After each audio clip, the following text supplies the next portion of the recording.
Kick off our first Rain Ready Steering Committee, and we should probably have a sign-in sheet. Wouldn't that be a good idea? Okay, thanks, Mary. But I think what we can do is maybe start and go around and do introductions. First of all, I'm Karen Price. I'm on the village board. I don't know how I got involved with flooding, but I'm really knee-deep in the flooding. Right, Helen? Being fitted for the rain boots. Yeah, I gotta go get my waders at Menards. So I want to thank everybody for being here, everybody for agreeing to serve on this committee. I think a lot of exciting things will happen, and I know everybody's very busy, but thanks for taking time out to serve. And I especially want to thank our partners at Center for Neighborhood Technology. Give them a round of applause. We're out here, Harriet and Molly Ocean, our new Rain Ready coordinator. Is she our Rain Ready coordinator? Yeah, on her way. She missed the train, unfortunately. Yeah. I did get to meet her at the last County Stormwater Collaborative meeting, and she's very excited and wanted to know who's on the committee and your roles. So why don't we start with introductions, and we'll start with Helen. Just Helen. Midlothian, Midlothian. And I'm Karen. Harriet from CMT. Mary Chiz from Midlothian. Joe Sperry, Midlothian Public Works Superintendent. Jerry Gillis. Jeff Koza, consultant engineer, Robinson Engineering. Chris Jackie Parker. Hill. Oh, I'm sorry, you were going next. Front row first. After Chris, it's Carl Ivan. Valerie, you're next. Valerie Weisberg. Jackie Hill. Vita Reed. I'm sorry. Right. I'm Mary DeBacher. I'm the CMT. I'm Connor from CMT. Okay, so as we start off here, and I'm going to kind of defer to Harriet to help us get through our first agenda as we get our feet wet, no pun intended. Steering committee roles, purposes, and processes. So do you want to kind of lead us off? Well, I suppose I reached out to you sort of feeling that you needed a process within the village to kind of lead this, initiative so that we don't end up with a plan that, gets filed away. On the shelf again. Right. But there's a, there's a process in place there. So I suppose I in particular felt the need for us to be working to a group of people who are helping shape and understand this planning process and helping us come up with recommendations. How that works in practice is really up to you, but so hence my approach and recommendation that you set up this committee. And it seems to me that your monthly meetings is a good one, and communication outside, and maybe as we get further down the line, I could envisage sort of breaking up into specific study groups, who are leading specific projects. But that's, I could just talk about it, yeah. Okay, down the road, but yeah. And so this is new for us. We're very much on a piloting. Midlothian is our first pilot, and so we're learning on how best to do this, how we can best be helpful. You know what, can I ask a question? Since Valerie is videoing and putting this out and people may be watching, there's a lot of people who don't understand what the Rain Ready program is, and could you just maybe scratch the surface of that so that they might get more excited? Okay, so So Rain Ready is a program designed to help both individual homeowners and communities find solutions to the problems of too much or too little water. And in the case of Midlothian, the main problem is too much water. And it's a new program. It launched in July. We're funded by charitable foundations at the moment. And the idea is that, so many communities are being impacted by flooding in the same way Midlothian is. And we wanted to understand a strategy for helping them and a process that could be easily replicated in other communities. So we were kind of in design phase, trying to understand what's the process that an organisation like CMT can adopt to work with communities to help them put in the right strategies. And so we started in September/October. We hope to come up with a plan of action next September, coming September. And that's a partnership with the Army Corps of Engineers. But I think probably the further along we've gone down this route, the more I've realised that a plan in itself is really helpful, because it can help us do the understanding of the scale of the problems and the suite of solutions. But we also need to focus on the implementation. So I'm kind of trying to figure that out at the moment, and we've had conversations about what are the things we can do now, what are the kind of pilot programs and things. So does that answer the question? Yeah. Does that still? And there are three kind of main components to Rain Ready. A community planning process where we work with communities to help them understand the problems and the mix of solutions that might be needed within the community. And we have a program that's actually being delivered by our sister non-profit Elevate Energy, which is specific to the home. So it's called Rain Ready Home. It's also a design phase, and it's a process whereby we go into a property, and at the moment we're only focused on properties that are affected by sewer backups or seepage, so not overland flooding. We don't have that expertise, but we go in and we do an assessment of the property, and we come up with recommendations that would be landscaping, planning, and building solutions, and particularly the low-cost solutions, which are largely the landscaping ones. So Elevate Energy has been piloting with us that program, largely in Chatham in Chicago. So they're going to be doing a few assessments in Midlothian. And then the third element, which is very much in design, very early design phase, is Rain Ready Alert, which is an early flood warning system based on the use of sensors in people's properties. And the idea is that your sump pump, for example, at the point where groundwater is rising, the sump pump goes on, that it has a sensor attached, could act as an early warning system. And if you have multiple sensors across the community, and you also have sensors in the creeks, for example, you could potentially start to do some kind of predictive way of kind of saying, the following conditions are in place, these sensors are starting to go off, which suggests that you're likely to flood in the next hour or two. And a lot of and you'll know this, a lot of the damage that affects properties is actually personal stuff that, if people had the time to have it lifted off the floor and things, or, I had, there's 2 stories in one day of pets drowning in basements. If they could just have brought those animals out in time.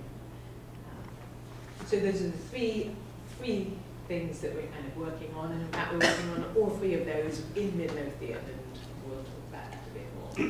And I think a lot of people received the postcard and may not have realized that it wasn't just junk mail. So we're hoping that people start to recognize the Rain Ready as an opportunity, and just start recognizing the logo, start recognizing the work, and get involved. Right. And we're getting, so we now have Burrell in place, so Burrell is heading up all our outreach and coordination. We're starting to get a lot better about, developing a branding, developing a profile, which, hopefully would make people more aware of our presence. And I have a suggestion, because I write, just because we don't have anybody to do it, a lot of our press releases for the events I'm involved with.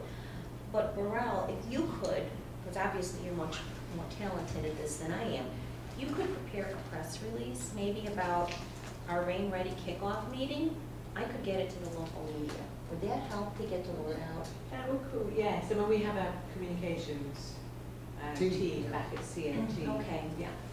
I'm just thinking, if we could get that on the front page of the Messenger, and I send it to Village View and get it to the South Town. Something I was thinking is, before we leave, to get a picture of the committee, and they could maybe do a small article letting people know that once a month we're going to meet, and they can watch and look for the progress. And we do have, I had Nicole set up on the Village's website, we do have a Rain Ready site. So if we get more information, we can keep adding to our Rain Ready site, and hopefully people want to know, we can direct them, there's information. I just think we're going to have to really be advocates and push this so that we get the message out. That's gonna probably be one of our challenges, is to let people know we're taking this on with CNT's guidance and assistance, but Rain Ready is a real thing, and Midlothian is lucky to be one of 2 communities selected, us and Chapman, correct? Yeah. That's it right now, Yeah. so. Yeah, yeah. Big deal. It is a big It's a deal, very it is a big big deal, and I think that's really an honor that we were selected, so we need to get that message out. We really need to do a good job of keep pushing that message, and I know you can help push it on your Facebook page as well. And I just had a new summer parade float idea. okay, so emerging opportunities. Well, so do you want to discuss the kind of processes and everything? Oh, sure. Or not really? Do you feel that it's, you know, the Well, we can discuss them. Mm-hmm. So, you know, I don't know if you want to have different roles within the committee, or at this stage you just want to kind of sort of sit and see how things go and. It might be too early to have roles, maybe after 1 or 2 meetings. What do you think? I think we need to kind of feel it out, figure out what we're doing, what we have the capacity to do. You know, hopefully everybody comes to next month's meeting. But once we know what we have the capacity to do, then we can probably figure out if we're going to have subcommittees, and what are the subcommittees going to do, and then have, you know, target dates. So that would be my recommendation. Right. So do you have roles figured out already or thought about, or? No, No. no, we don't have roles figured out. This is our first meeting. And just so everybody knows, Carl is here as a representative. He's chairperson of the beautification committee, but the first board meeting in May, his role is going to change. He is trustee-elect. He was just elected to represent the village as a trustee. So I'm not sure that if you'll continue on beautification or how that's all. Well, I want to be the trustee for beautification. I'm going to steal that from you. So. Jerry said that group was impossible.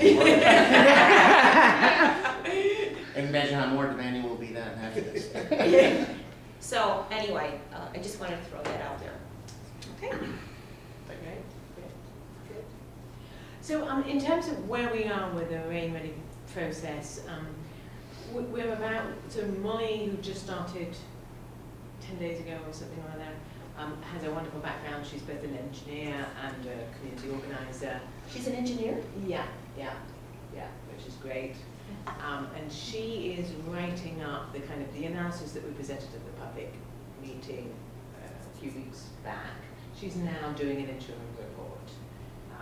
And that includes some of the analysis that we did, both of where the risks were and the problems and why those problems occurred, and a lot of the survey findings, but also an analysis of some of the plans that have already been done, and therefore some of the opportunities that have been identified, many of which are kind of transportation, beautification, economic development opportunities that also have stormwater potentials. And so it's slightly premature to talk about emerging opportunities, but for example, Jeff, you were talking about ordinances that are out of date. Most of the plans that have been put out have recommended some kind of multimodal complete street on 147th. And Mary is looking at that. And so for those of you who don't know, Mary, you did a perfect explanation of complete streets the other day. Okay. Tell people what complete street is, just in case people don't know. All right. Harry, I gotta run to another meeting here. So I'll get the notes from Jerry and Jeff. Wonderful. If not, I'll be out. Wonderful. Joe, thank you. Sorry. No, it's okay, thank you. We understand. I tried to get that switched and no power with that. Thanks, Joe. So complete street is one that safely accommodates all users. And that means trucks and cars and buses, bicyclists and pedestrians. And those pedestrians we have to remember to include seniors, children, and the disabled. Those three groups move differently or travel at different speeds than adults. So when we're talking about a complete street, we really need to think about everybody. Does it make sense what a complete street is? Okay. And yes, in my opinion, the best complete street is structured so that there are parkways which serve a number of purposes. Sometimes there are medians too, but the parkway accommodates or facilitates stormwater management in that it serves, helps with green infrastructure to help the stormwater, either retention or movement, but it helps. Does that make sense too? So the parkway serves as a stormwater retention. But it also has beautification potentials. Exactly. Because I wish I would have printed some of the pictures you sent me from other communities, what they've done. So basically, we're talking about bioswales Yes, and exactly. other, and so everybody who doesn't know what those terminology means is that you create a break in the concrete curb into a lower basin that has a drain that's in there, but it's slightly elevated above the lowest portion of an area that's planted. And you plant it with deep-rooted plants that are suitable, like prairie plants and other things that absorb a lot more water. The water is allowed to flow into those areas off of the street and out of a curb instead of going into a storm sewer first. They're allowed to soak down into the ground, permeate the groundwater. If the water pulls up too high, then it goes into the storm drain and then begins to fill the drain. But it's a way to help keep some of the water recharging groundwater versus all going into a sewer. But it also brings economic development opportunities. If you start to slow the traffic, you start to get more people coming on, on foot, and then you start to get more viable retail. So it has these kind of multiple win-win-win. It's good for cycling, it's good for walkers, it's good for stormwater management. It has so many benefits that it reduces accidents as well because.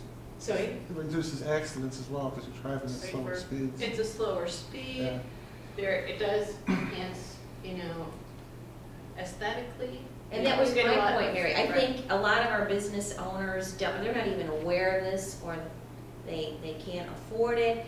And so when we're looking at in various sections of town, trying to make it more aesthetically pleasing, because let's face it, a business that is more aesthetically pleasing is more likely to have somebody walk in and shop, and that's been one of our challenges. So it does. It has many benefits. And then we also, Mary, did you have a chance to look at our active transportation plan? I did, right. And I looked at a number of the plans, and all of the plans, even with the comp plan in 2001, have some statement that we want to beautify and create a multimodal corridor, right, and multiple transportation options for people. So yeah, and that was one of the recommendations in the active transportation plan, is that you accommodate bicyclists, pedestrians, and transit on 147th. I know you already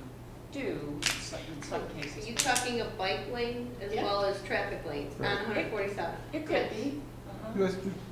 More than likely you'd end up with a bike lane, hopefully on both sides of the road by the curb. And you'd have one travel lane in each direction.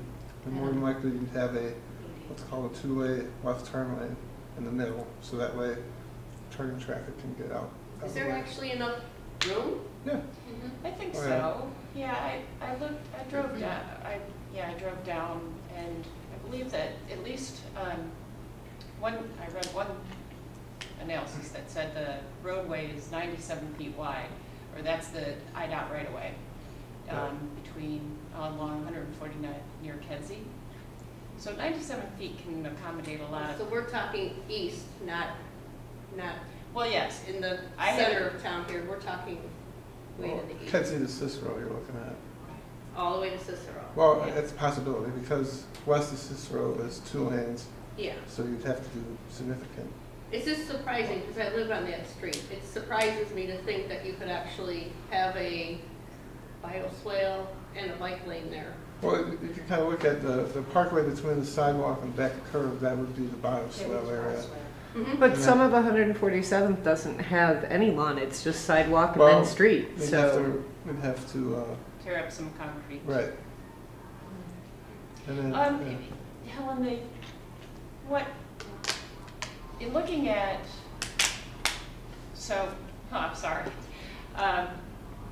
What we might do with, or consider along 147th is to do a road diet, which Jeff was talking about, where you take the 4 lanes of through traffic, the 2 in each direction, make them 1 lane in each direction, add the bike lanes on the side, and then in the middle have a turn lane, the bi-directional turn lane. Can add some medians in there too if you want, but by removing the turning traffic out of the through traffic, you help maintain flow. And yet, because you've narrowed it from 4 to 3, you still have room for the bike lanes on either side. there's actually some local examples of that. We worked on a project on 170th Street in South Park. South Park in South Holland. 170th in South Park? Well, yeah, it's just east of there. It went down from 4 to 3 lanes, and we did the same exact thing with the bike lanes and the median.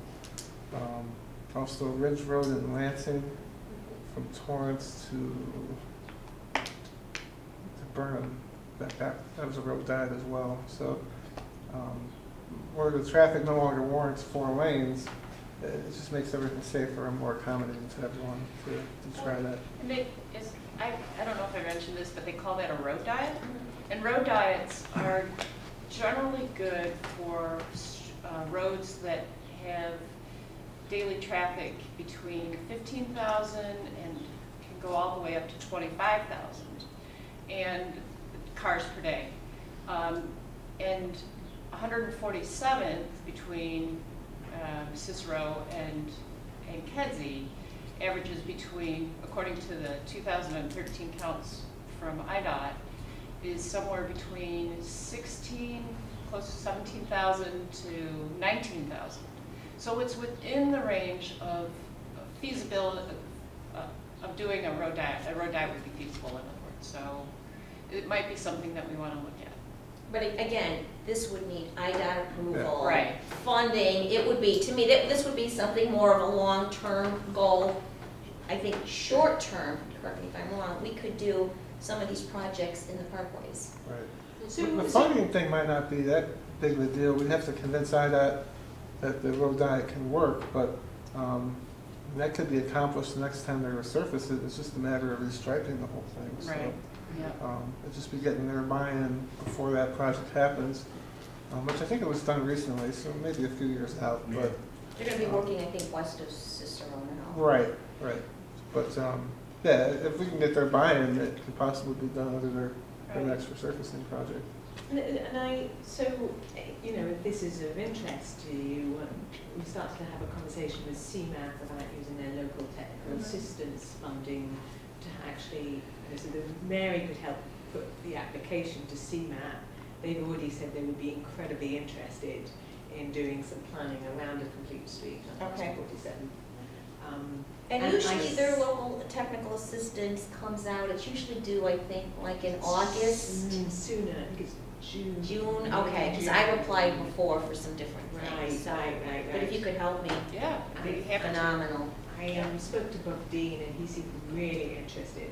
And then I said, well, what about some kind of process whereby it's kind of iterative, so i.e., the resident, we actually test something out. We use paint and we test out. I don't know if you've ever done anything like that, but you can like draw out what it might look like, Right. get some paint and try it and see how the traffic responds, the kind of complaints you get, and that kind of then fits into a semi-demonstration and kind of planning process.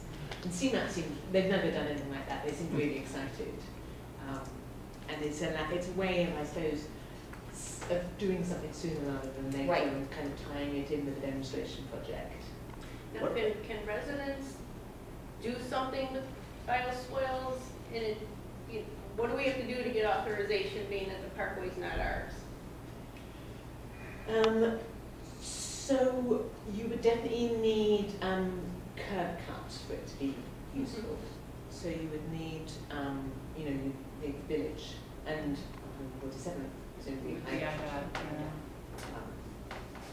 And I have been introduced to the people in charge of this. So if it's something that you'd like me to look into and, you know, copy you in. Well, just to start modeling something so people can start to see what it looks like. So there's a lot of people are afraid of things that they've never seen in real. Exactly. Which is why I was kind of thinking some kind of demonstration project would be good, because then they could go, oh, that's what that is. And I was thinking, your house would be perfect. Well, Chris and I were both on Or 47. Or by Chris's property, because you own property. And he's right on the, Yeah, but I don't have a parkway. It goes from the sidewalk and then it tapers down, and that's basically the area where the creek flows through. Right. So, But you have a parkway. I have a parkway, and then I believe, wasn't it in Blue Island, didn't they do the corners? Wasn't that one of the projects they did? They started bioswaling Did they complete that, the or? corners. Intersections. Yeah. Isn't there a problem though using the parkway? Is the gas and power lines, don't they all go through the parkway? Well, I mean, Some of them. you'd have to check that, obviously. You'd have to make sure there's no utilities in the way. There could be village utilities. So to add like water to, But what we're talking with the bioswale, you're not digging up 5 feet here. You're maybe going down a foot or two below existing grade, putting in a little swale ditch. yeah, but we're also talking about adding water to those lines, you know, more water, Right, which normally wouldn't be there. right. So there would be corrosion issues, I would think. We could do a pipe or something to help with the water, like store it down. Yeah. In a cistern. A pipe. So you're talking about cistern, meaning that it wouldn't then go soak into the water into the ground directly then, or add to the water table then. Yeah. You bring up a really good point. I think we need to take a look at it. Okay, I would be thinking would be a major concern for IDOT, you know, because you got all kinds of different lines going there. I don't know if AT&T's got lines buried there, or Comcast maybe got their lines buried there through there, especially in the future when they're talking about fiber optics and stuff. So there could be all kinds of potential wiring issues that we could run into by building a hole in the ground above the wires. Couldn't that be a positive? If there's already an objective of going after things like fiber optics and somebody has to rip it up then to do that. Which means they'll be digging up that. Right, but couldn't that be then converted right into a positive where if we're ready for that? Well, will IDOT restore it back to the way it was if you build a swale on top, a bioswale on top of it? Will they restore it to that, or is their rule they got to do dirt and grass? In general, You know? speaking, IDOT, they don't, utilities are not their concern. The bioswale being a roadway drainage element would actually dictate that the utilities have to relocate if there is a conflict, because it isn't. Okay, so that would be then probably another Right. problem with IDOT, that they have to tell the utilities to move their Right, stuff. exactly. And that wouldn't even be an extra cost, it would just So- be, so that's not, So it wouldn't be just a resurfacing and then striping it, Right. or however, it would be. well, yeah, but if major. we wanted to implement the bioswale, we'd have to, that would be a separate project. And we're like talking almost like on LaGrange where they're digging up the whole Right. thing. and Wasn't removing all the utilities. AT&T just putting underground cables along 147th Street I think so, yeah, down. down, and they had more marked off, like they were gonna go further? It looked like they were going underground and then coming up to these boxes.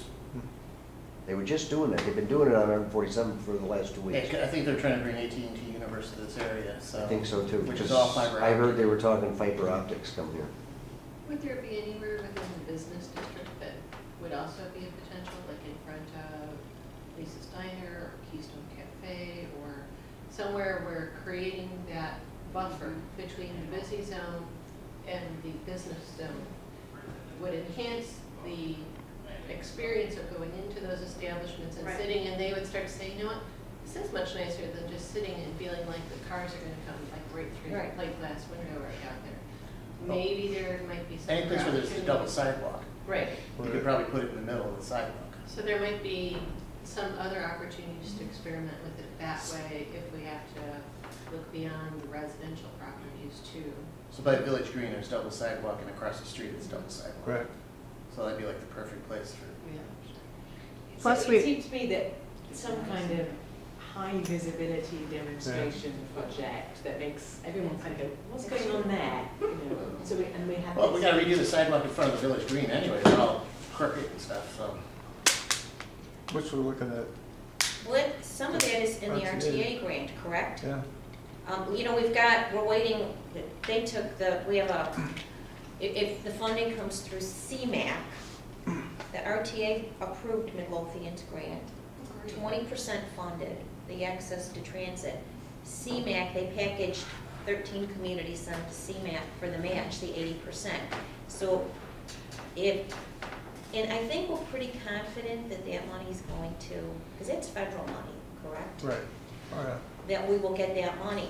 So we're gonna have many enhancements in the downtown area. So if we're gonna be digging up, maybe then we can do some of these pilot projects as part of that. Right.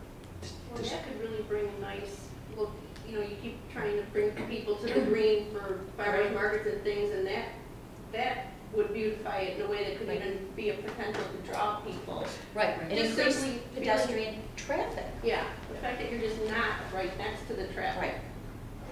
There's a separation. And then it starts to get people used to this idea. If you keep saying this is also about alleviating flooding, then it gets used to this idea. Here are some practices that could also be done down their road, you know, and you can be done in any street. So it means that they know what a bias rail is because they see it. Does that transportation grant go all the way to Cicero? It's only in the downtown area. It's only From the train tracks to how far? I think we wrote Pulaski it. to Holman maybe almost? It doesn't even go as far as Holman. It's Yeah. really in our transit-oriented development area. But it goes from the train tracks how far north and south? It goes, East and west. I'm trying to think of the limits, because we reduced it, because Yeah. when we did it, it was really big, and we figured we're not gonna get the funding. So we probably go maybe, oh gosh, Jeff, help me with this thing. Couple of blocks in either direction? Yeah. Do you have it on your phone? No, I got a map though. Oh, he's got a map of it.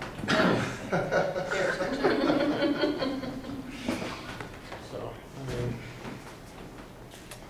Find the metro station, which is so there. here's the metro station. It's number 47 in Pulaski. I think we pretty much go out to like. Maybe Central Park? Yeah, that sounds right to me. Which is over right there. Like maybe on the There's east somewhere of over Central here. Park. It's basically from here to here. And then probably north and south, probably like from 145th to 148th or 149th. Yeah. And how Those are all much is double it, and what sidewalks, is right? it seeking to do? Pretty much. If we get the total On funding, it the was to west side. replace east sidewalks side. that needed repair, fill in some gaps, detectable warnings so we would be ADA compliant because we do not have detectable warnings in many of the intersections, pedestrian lighting. So we would have enhanced lighting, decorative lighting. What am I missing? I think that's it. And when would the work start? That's presumably some way away. 20, CMAC, RTA submitted the grant to CMAC, and I'm not sure when I they're want going to to. say June, something they June? might select. They're probably 2 years out. Maybe a year or two. Yeah.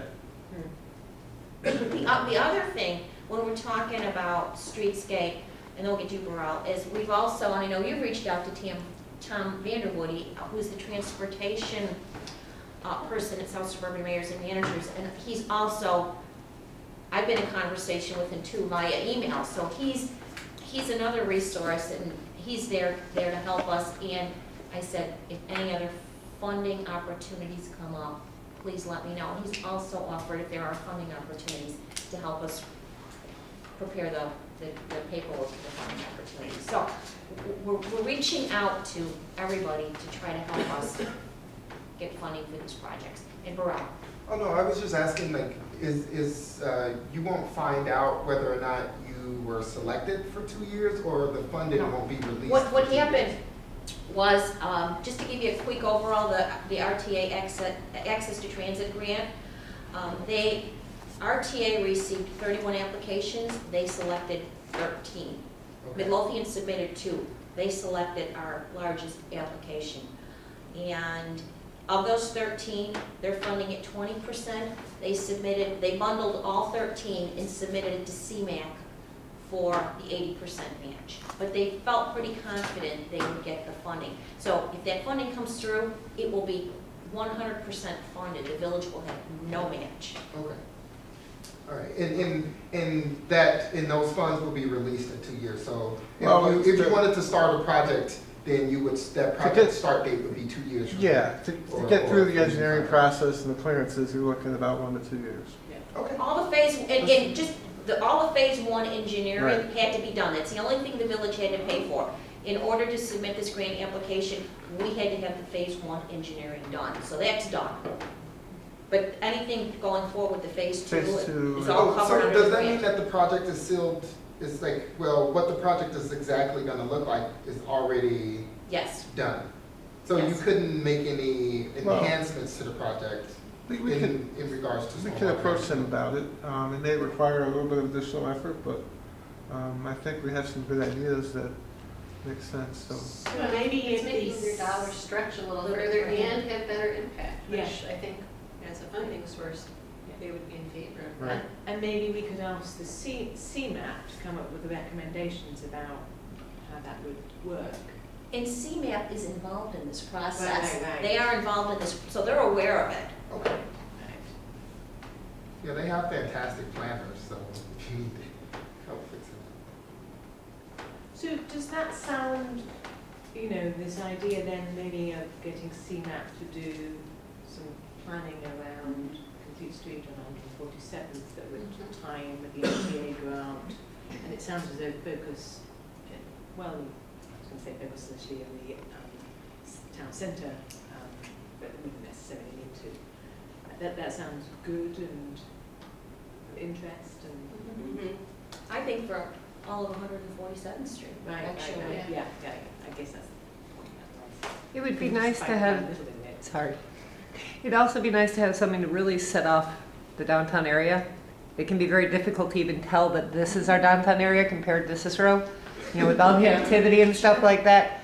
So being able to do a lot more, tied in with the grant and the bioswales and all that kind of stuff, the Village Green, maybe entranceways, some sort of way of signaling you're entering British downtown. Part of that is streetscape development, so when we put in new lighting, more decorative lighting, that will set off a sense of a downtown area that you get when you go through other suburbs like Tinley Park, or you go through LaGrange or other things. You definitely have the sense that you've entered into a downtown corridor.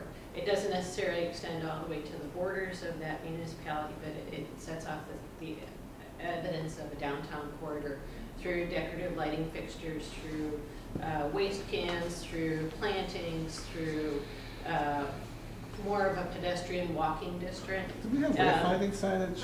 Do we have wayfinding signage? I don't think we have wayfinding signage, but we have crosswalks too, because we don't have, the other thing, if you look, we don't have our crosswalks marked.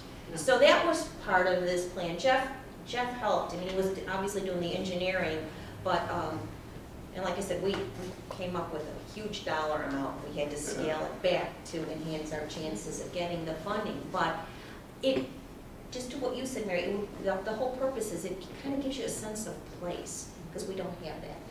So you get the crosswalks, and that again, the intent is to slow down traffic, make it safer, but gives you that sense of place. And things that, like, as close by communities as Tinley Park has done, even though they have a very, sprawling area within their community that they've got, busier districts and shopping districts, they have the old downtown.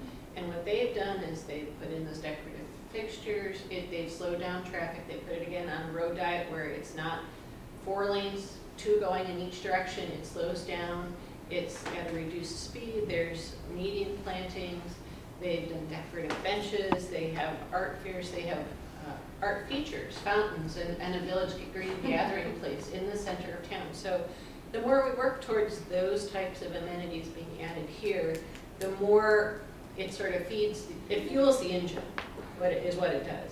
It fuels the engine, and then all of a sudden more businesses are attracted to the downtown, want to be part of that. They see that there's more opportunities for foot traffic, which there are, but nobody wants to walk along a 4-lane busy highway.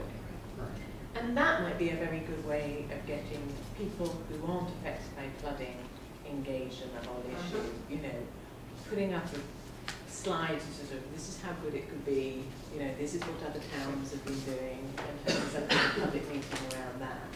But also have to have, and here's how we can help you manage your stormwater. Would be a very, I bet you that would get people interested, engaged, sitting on the map. People want to be a part of positive change. They sure do. They do. They want to be a part of making their community better. That's why we're here. The idea sounds great. I'm just kind of thinking parking, businesses, losing parking places, whatever, however we changed on 47th Street to accommodate the bike path and making the streets smaller. I think we should also be concerned about the parking aspect of it, because most of the businesses don't have parking in their back. It's all along 147th Street. And you can do it to actually increase on-street parking. Am I? Yeah, it depends on how you configure the street, but yeah, there's. Because that's like one of the biggest problems in Midlothian is getting people to stop. And with the new access point from 294 and 57 and that, we're going to have to get more car traffic coming down this road. So the distinctive lighting would be great, but also need places for them to pull over and actually park. Yeah, there's lots of options. We could find parking that's not on 147th and just ask them to drive a little further around the corner. Or as you add infrastructure for bicycling and walking, maybe people will bike and walk rather than driving and wanting to park right out in front. You can limit the amount of time that people park on the street so that you get turnover. There's lots of options. I've seen similar things in downtown Plainfield and a number of other communities where they are a little bit more landlocked.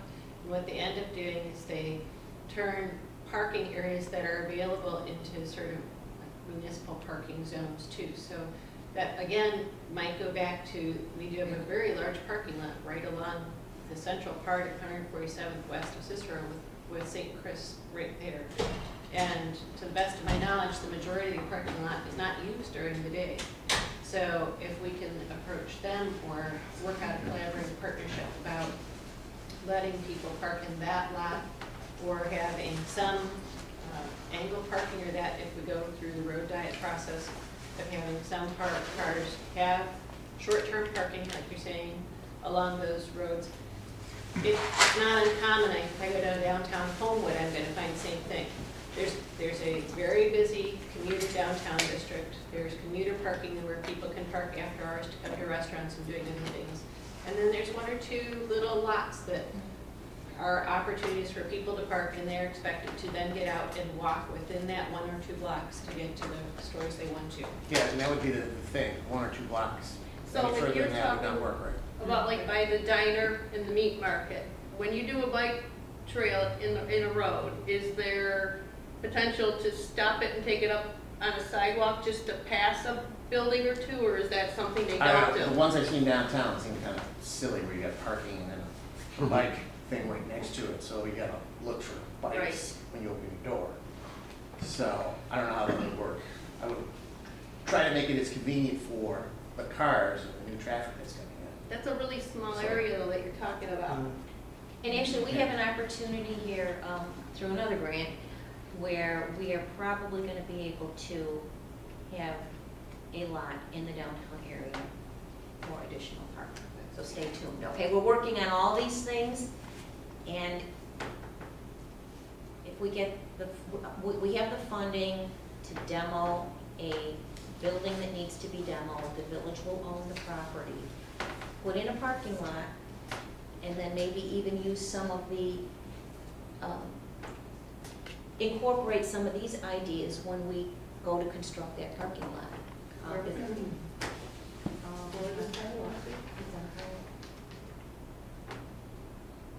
Yeah, but wouldn't any parking, if we want to get the maximum spaces, would have to have all that permeable paving thing too? Because isn't like a percentage of the, anything that we build on, and you have to have part of the watershed already, you know, from the county or the state? Well, the parking lot, would that, If it's over half an acre, you need a permit, but. it's not gonna be over half No, an acre. it's only good for maybe 10 parking spots. Oh, maybe a little bit more than that, right? But I would say, here we are to be advocates for flood control. So rather than paving over a parking lot area, let's try and find out if we have funding or opportunities to either partner with some material companies or other agencies. Do another green infrastructure project. To put in, Right. it doesn't have to be pavers. We could do permeable concrete. Right. It's gonna look like concrete. You can plow it and clear it for winter, except it's porous. You can actually just pour water, it goes right through it like a sieve.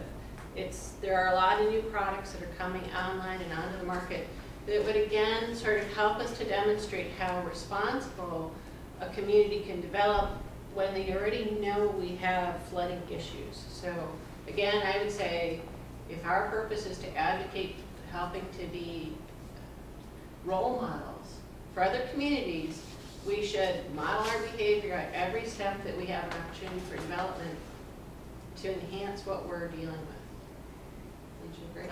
Absolutely, and then of course that drives down costs, it Right. brings aesthetic benefits, it's, you know, there's a win-win-win, and it brings more grants, you know, because people want to fund villages that are doing the right things. So, yeah. So other things, maybe I'll skip the pocket parks thing. Well, no, let's talk about that when we talk about MWRD. The other thing that I know that Joe has mentioned, I think you mentioned, Jeff, several times, MWRD has mentioned, the Army Corps, is the lateral testing and repairs. So I understand that there's a real problem with the lateral pipes. There's a lot of the sewer backups might be as a result of these pipes that are just in disrepair, clogged up. Do you know about Section 219? Yes, that is funding from the Army Corps of Engineers for actually anything, water, sewer, storm projects. It's very competitive. Actually, up until recently, it was only available for 2 congressional districts. So the Robert Kellys and Lipinski's. Actually, I worked on a project for Olympia Fields that is just going to be getting underway here in a week or two that got the Section 219 funding. All we'd have to do, I know that the project manager for the Army Corps, all we'd have to do is give them a scope, a cost, and then that gets us in the queue, and we can just kind of follow up and keep trying to keep our name up front so they can hopefully get funded. So, Imran said that the village needs to approach your congressman. Right. Well, we have to get the project to the Army Corps and a representative as well. But the program provides funding for construction. The village is responsible for all the preliminary engineering costs and a 25% construction cost share. So there's a little bit of upfront skin in the game. But it does take a few years to get funded through that because the amount of funding they have is not the greatest. I think it took Olympia Fields 5 years to get their project started. But if you don't get your name on the list, you're not going to have a chance. So, exactly. If we can come up with a scope, like I said, it's pretty open, water, sewer, storm, anything you kind of want to do that's infrastructure related, they'll fund. So the stronger the project we can come up with, the better it is. And they like to keep it around $500,000 construction. So that's what Olympia Fields got, and I think that's typical. The typical award amount, they don't go vary too much from that. So it's definitely an option if we can come up with a good idea to submit to them for consideration. But in general, the laterals it's a big issue that's going to be tackled by MWRD. they just updated their stormwater ordinance to include requirements for all satellite communities who are tributary to their system, which Midlothian is, that they'll have to be doing inspections, testings, and repairs on sewer lines that are either just essentially failed, but more than likely the ones that have cracks or joints that are leaking, that all that stormwater is leaching in. And then when you have heavy rain events, the stormwater takes over the sanitary sewer pipe, and then you end up with basement backups because there's no room for the water to go but the lowest point, which is the basement. So there's going to be a significant amount of effort for all communities in the area to come into compliance with that. There's a short-term plan over the next 5 years, and then you got to put together a long-term plan for how you plan to combat that inflow and infiltration, which is called I&I. Unfortunately, there isn't a lot of funding available for that. Really, the biggest vehicle to do that kind of work, a sizable amount, would be a low-interest loan through the EPA, but that's a loan, it's not a grant. Obviously, Section 219 would help. That would be a grant, 75% grant. But I'm going to be working with Joe here in the coming months to put together our short-term and long-term plans so we can kind of try and figure out some way to comply with that. But it's a good thing because if we can seal up our sanitary lines, keep that stormwater out, that'll lead to less basement backups and flooding. So there's actually, I mentioned that there's a component to it. In 5 years, they want to start attacking the private lines. So not just the village sewer main, but actually every service heading up to a home is going to have to be looked at, inspected, and repaired, which is going to be challenging. And a lot of the evidence suggests that it's the private property lines that are some of the worst. Exactly. And so individual homeowners might unwittingly be contributing a large extent to their own flooding because it's just literally going into their cracked lines. Yeah, again, as you mentioned, but the Olympia Fields project is actually a lateral line project. It's one of the first in the areas to do that. But they are funding most of it themselves with that grant. So it may not be feasible for a lot of other communities to take on that kind of responsibility. But it's coming. We're going to have to address it somehow because, as Harriet said, you can line the mains all you want, but if all the pipes coming in them are leaking, the water's still getting in there. So. But it's coming. They just put that ordinance in last July, and they're under a mandate to reduce it. So now they're passing it on to their communities. So it'll be something we'll have to be cognizant of when we put together our budgets for coming years. Which leads on to the next one that's here. So I think we mentioned this before. Unlike drinking water, where people pay, they recognise that they have a service and they pay for the delivery of their drinking water. Most communities don't pay for the service, the cost of managing their stormwater, which is why most communities are in trouble at the moment. And Midlothian is one of, like most communities, is not charging a fee for the management of stormwater, which wonders why it has no budget. Best practice communities are now starting to introduce it. They're called stormwater fees. It's a terrible name. Nobody wants to introduce a stormwater fee. The residents obviously don't like any notion of a fee. I have sought to rethink the name and rethink the way it's described, and I've designed a fact sheet called Rain Funds. And the way you could do it is to say, all you homeowners are currently affected by flooding. The neat way of funding the solution to your flooding problem is for you to get an upfront grant, which is then paid back through annual utility fee. It's a stormwater fee, but I'm just trying to describe it in a way that might sound more attractive to people. In Midlothian, didn't work. Midlothian wants to tackle its flooding problems. Essentially, it has no choice. You're going to be dependent on grants that are just going to get more and more and more competitive. You're going to be waiting for 5 years to, you know, it's not a sustainable solution. You're going to have to sort of figure out some way of getting people to pay a charge for the management of your stormwater, which frankly is going to be a lot less than paying for the cost of being flooded, or just losing your tax base because people move. So one of the things we are definitely going to recommend in our plan is establishing a rain fund. And, you know, we have to, because I don't think you have any sustainable way of, you know, I don't think you will solve the problem unless you actually internally raise the budget to do it. That's another thing that helped Village of Madison implemented that. They call it the stormwater fee. I like rain funds. That's the one nice. But we actually helped them. They had different rates for residential and commercial, and it was based off your pervious and impervious areas. So it was totally customized for every business and homeowner. So it was, I guess, fairly distributed. If you had a whole 16 acres of parking lot, your fee is going to be higher than someone with a grass parkway and more sustainable. So do people who might have permeable surfaces even in their residential area, did they get a break for that? Right, right. So I think the residential was just a flat fee. It was the commercial that was more in-depth looked at as far as pervious and impervious. we're still trying to figure out a way for people to get some kind of perk.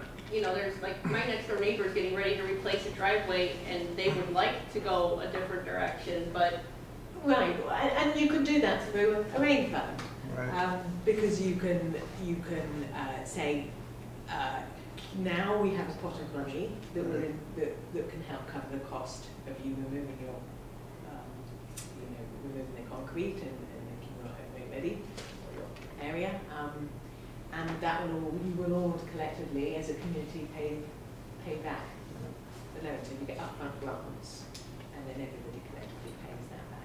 So the kind of thing you could do is get money from EPA in the form of a loan, which would then to the village of Midlothian, and we've just been in conversations with EPA.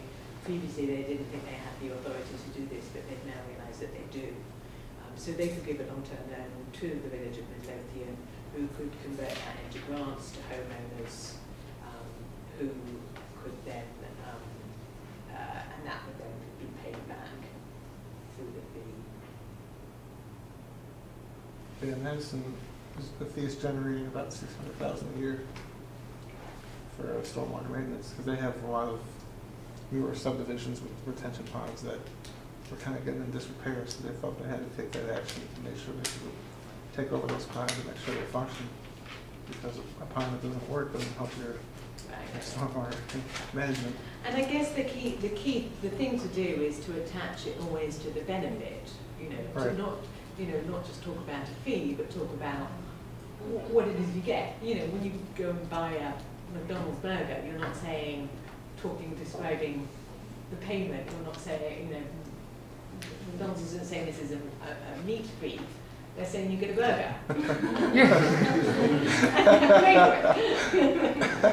I think we have to be really sensitive on the village board, because 2010 we implemented the monthly infrastructure fee on our water bills for water improvement projects, and we've had to pass on our water bills all of the increases that we've had to absorb from the city of Chicago. So our water bills are quite high. And our residents, we continually hear from our residents, we have difficulty with just getting our residents to pay their water bills. We talked about it yesterday, Jerry, at a finance committee meeting. So we have, we have to be really sensitive, and the board would really have to vet the whole issue, because. And the potential difference is that your residents always had drinking water. So, they've not seen any benefit for something that they're just having to pay more money for it. Whereas you could you know, the way you talk about this, the way you design it, you could say, now there's a pot of money for any homeowner to apply to help upgrade their home, to reduce flooding, but everybody's paying for that. And and the other thing is that you probably have a flat rate fee for single family homes, and then you know, pay more for people with large areas of impervious surfaces, unless they reduce that impervious surfaces by different ways of paving.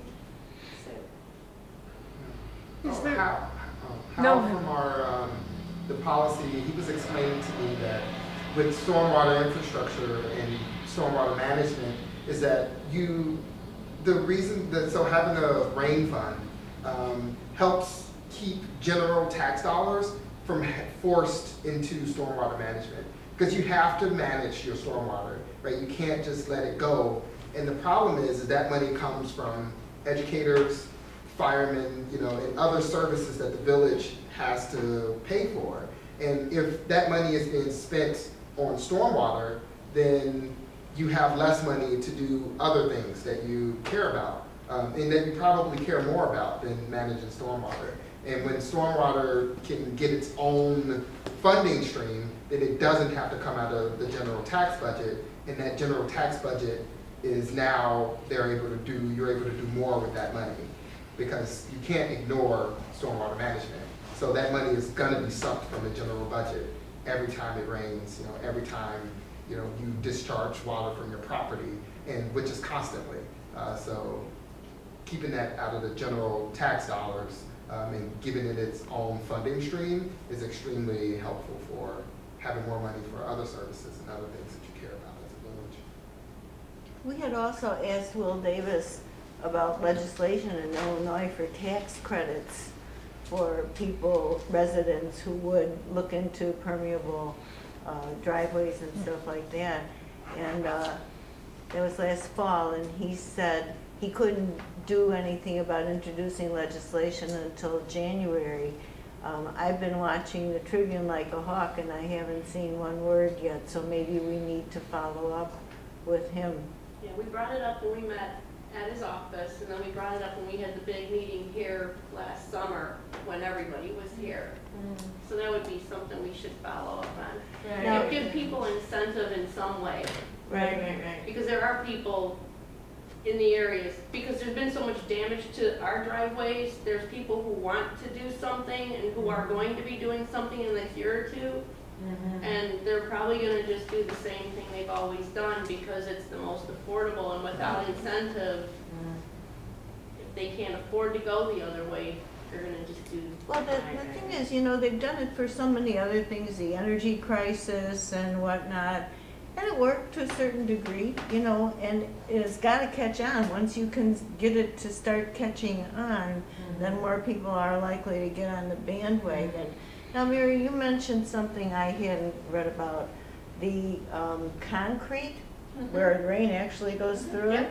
Now, is that something that can be used for like residential driveways? Yes. Because, you know, with the other business, we went to some meeting where they talked about putting some of the permeable driveway stuff in there, but they said you can't put it within so many feet of your house because then you have water sitting next to your house. Now, what's the deal with this other concrete? So anything where you're channeling water right down the side of the house probably isn't a good idea. Okay, but they said put some kind of a barrier next to your house before your driveway. Is that? It had to be X amount of feet away, but the confusing thing 10 is, feet. like, if there's an existing driveway now that is, say, it's 15 feet wide, we couldn't accommodate that exact driveway in the permeable sense, even though there's maybe 3 or 4 feet between the driveway and the building, we still can't do it. It would be more like a partial. We may be able to do it partially in the large apron, but, you know, is that really smart?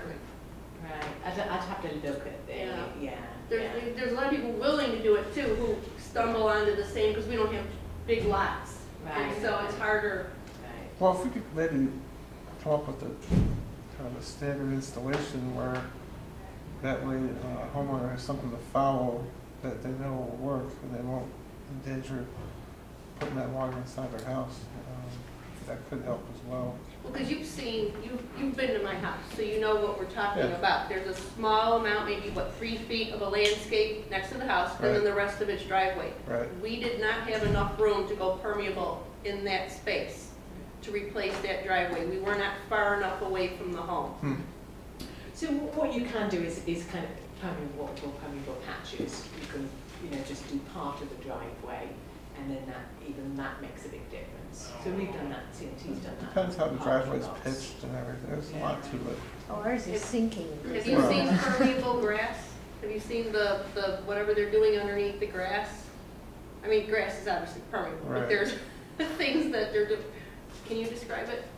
Remember, it was like a lawn and it had like the cups, the channeling So filter. basically, you put down that thing that's sort of like a mat, that's sort of like hexagon sort of thing, and you Oh, can sure. fill it with gravel. Right. But the grass, you could also plant it with grass seed.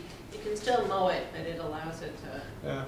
be driven on, is what it allows it to, like Interesting. the park. Yeah, we were thinking that would be something in our area, and in a lot of the areas along, we're just trying to come up with something, like I keep hearing 3 years, 4 years, 5 years, and we're like, do now.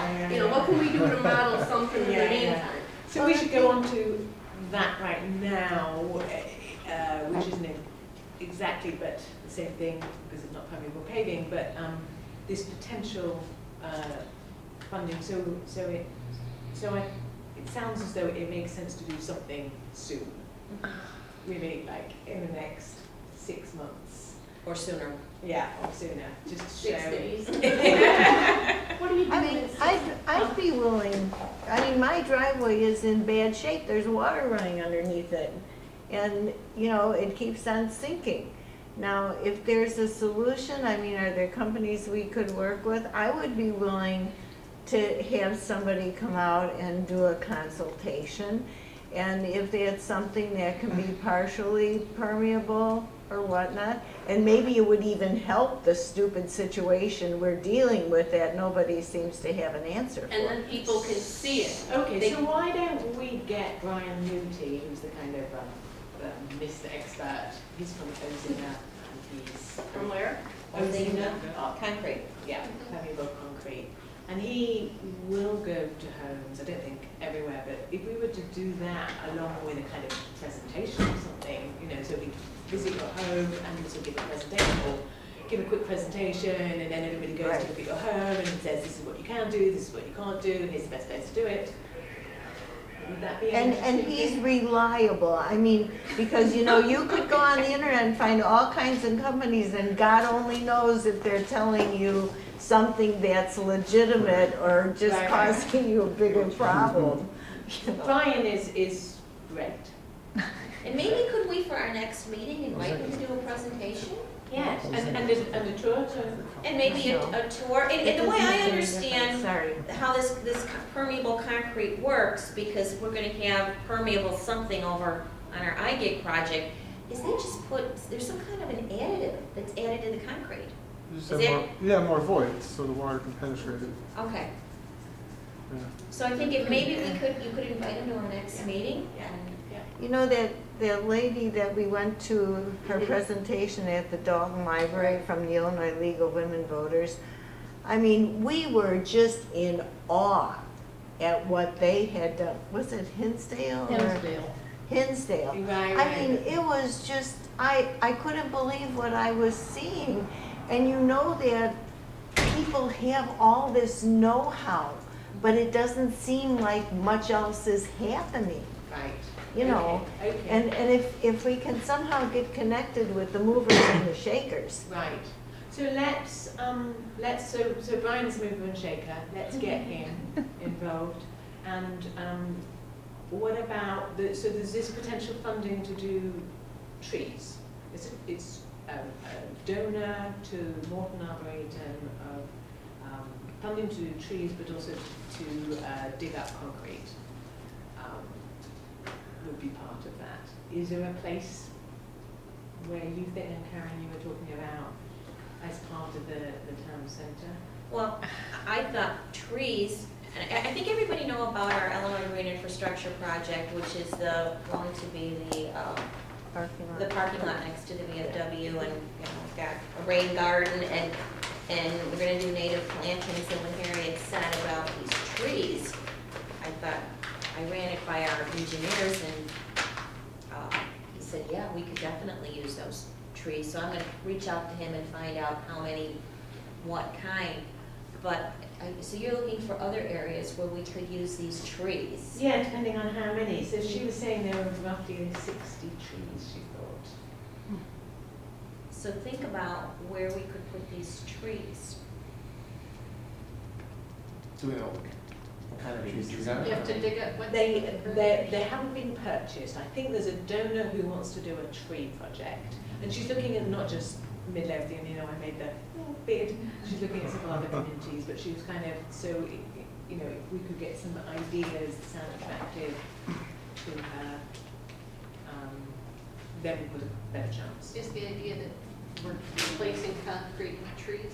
Yes, So- and some kind of stormwater management. Okay, so we could look at any place that may have a paved parkway situation up and down any of our main street corridors too, correct? So maybe by Mr. Sub, he's got a giant section of paved stuff. I can't remember if he has trees out there or not.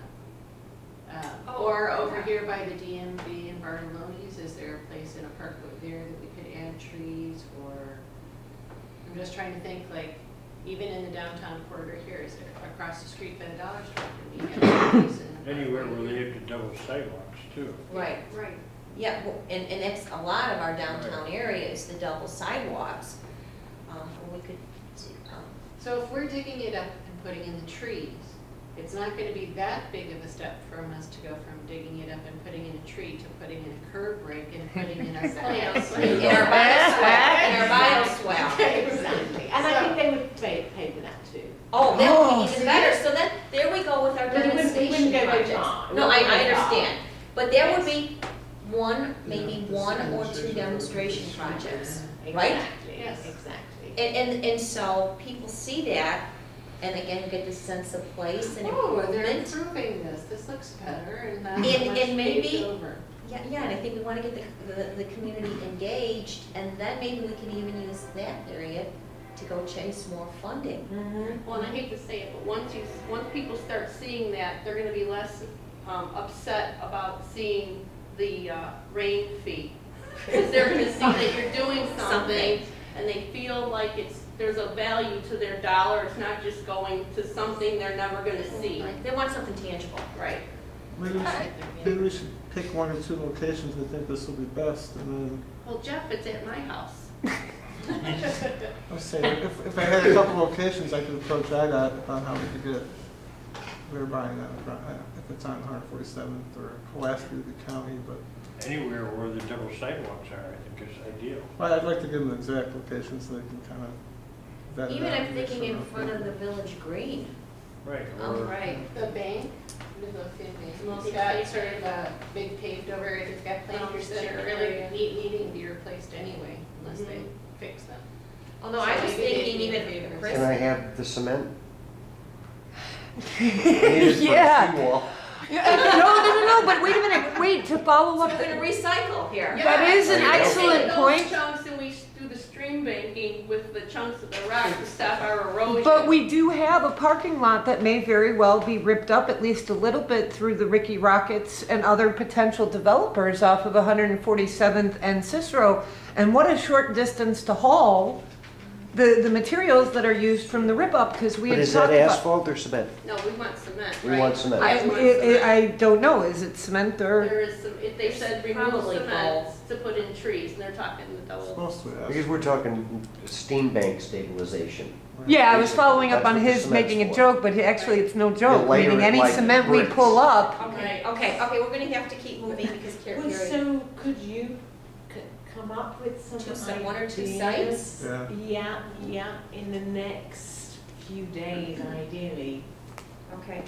I really think one site would be somewhere down in the downtown area by the Right in village front green. of the greens. yeah. I just think that would, because we're trying to get people down there, have events on the green, And The green itself doesn't have many trees, does it? no, that would be a place for Oh. trees too. Exactly. Yeah, With some there's kind big of- trees there. Something else to keep in mind The is, pine the closer you can keep it to an existing storm inlet, that'll make putting in the bioswale even easier too. And we get points for the CRS, all this stuff. Sure. There we go. Mhm. I'm saying for constructability purposes, if you do have to put some type of storm from, like when Mary said, you get too much rain, if you can keep it near an existing curb inlet, that reduces your cost on that. And so. there's also a bus stop in front of the Village Green too, so it incorporates the kind of structure. You mean a bus shelter? Yeah, to go with it. It's gonna be big yellow rain ready umbrella. With your bed. They're gonna keep seeing your umbrella, they're gonna be like, oh, this is rain ready. Because there's like no seating there now, and they're using like Yeah. hot And you pots could to sit use in. the Big bench. yellow umbrella. I wonder And So- CTA, will CTA put Pace, this in? that would be Pace, Yeah. Pace. I guess that's something I could look into, is see if Pace would fund a bus shelter there. Yeah. Yeah. Okay, I made a note. And then, are we gonna talk about the pocket parks, or do we skip over? So I've got to go in like 2 minutes, but you can obviously just carry on. So I had asked the NWRD project to be put on, so we've met with NWRD a couple of times. And I think it would be really good if the village urged them to look at, just kind of didn't let them say this is what you're having, but more, particularly as the village is going to be paying for whatever it is they come up with, but you make sure that you engage with them to make sure that you get the best recommendations, so you're likely to end up with recommendations for a large whole, and if, you could end up with something more creative, like pocket parks, as well as big whole. Something we're looking at now is properties that don't have anything built on them currently, that have taxes and riggers for years.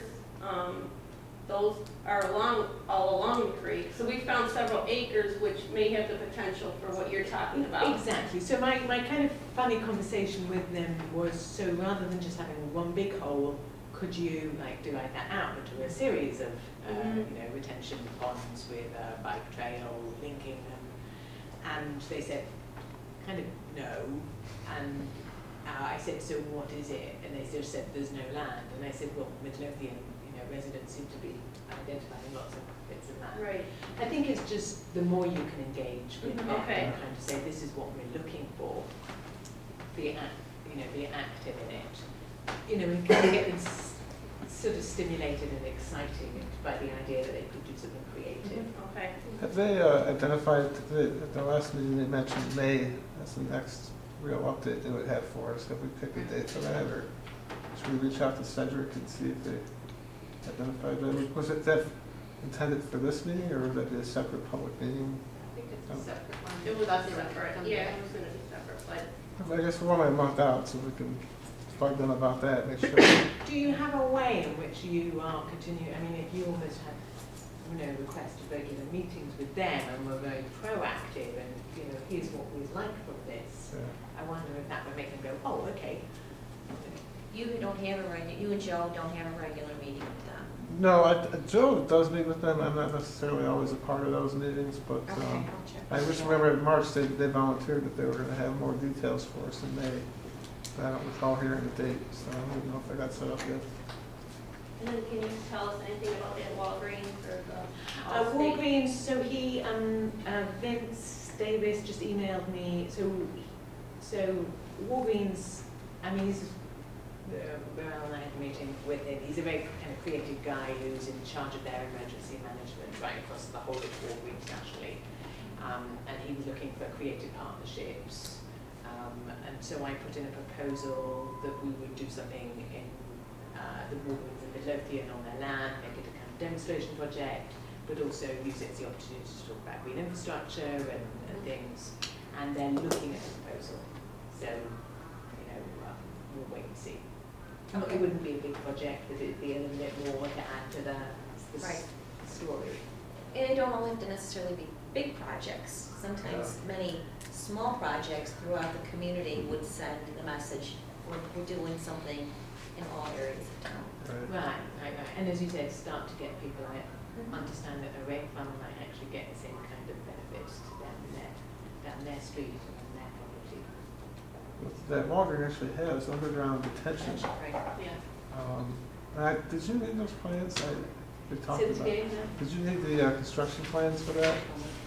no. Okay. Harry, before you run, I want to make you a copy of this for the tree project. The which? The tree project. Oh, right.